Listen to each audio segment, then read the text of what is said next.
Hello बच्चों, चलिए प्रश्न को देखते हैं। प्रश्न है, मान लीजिए कि E1 तथा E2 दो स्वतंत्र घटनाएं ऐसी है कि P E1 बराबर P1 तथा P E2 बराबर है P2।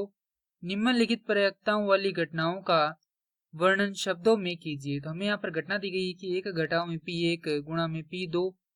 तो प्रश्न को आगे हल करें उससे पहले जो प्रश्न की मुख्य अवधारणा है उस पर विचार करते हैं। तो इस प्रश्न के लिए जो मुख्य अवधारणा है वह हो जाएगी प्रायिकता। अर्थात हम यहाँ पर यह देखेंगे कि प्रायिकता क्या होती है। तो प्रायिकता तो किसी घटना के घटित होने या घटित नहीं होने के कुल संभव परिणाम को प्रायिकता कहलाते हैं। अब यहाँ पर प्रायिकता है उसको हम क्या बोल सकते हैं, एक प्रकार की संभावना बोल सकते हैं किसी घटना के घटित होने या घटित नहीं होने की। अब हमें यहाँ पर दे रखा है कि दो स्वतंत्र घटनाएं हैं।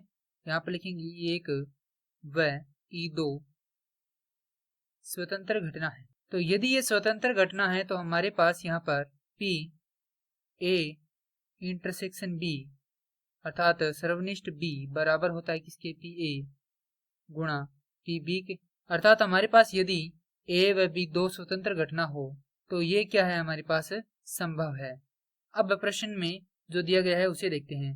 प्रश्न में हमें दिया गया है कि E1 व E2 दो स्वतंत्र घटना है और जहां पर हमारे पास प्रायिकता दे रखी है किसकी, E1 की कितनी, P1 और E2 की प्रायिकता कितनी दे रखी है, हमें E2 की प्रायिकता दे रखी है P2। अब हमें जो यहाँ पर प्रश्न दिया गया है उसको हल करना है।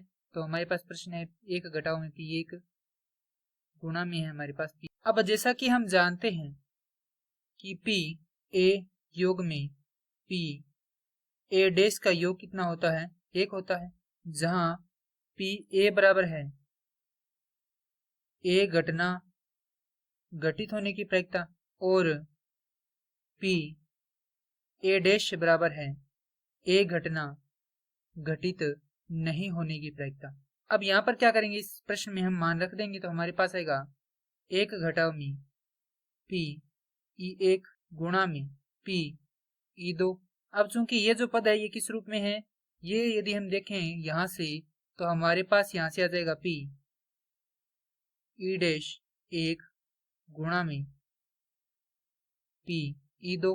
अब चूंकि दोनों गुणा में है तो हम यहां से लिख सकते हैं क्योंकि दोनों स्वतंत्र घटनाएं हैं। तो P E1 डैश सर्वनिष्ठ E2। और इस घटना का अर्थ यह है कि यहाँ पर घटना E1 घटित नहीं होती परंतु E2 घटना घटित होती है। और यही क्या है, इसका शाब्दिक वर्णन है। मैं आशा करता हूं कि यह प्रश्न आपको समझ में आया होगा। धन्यवाद।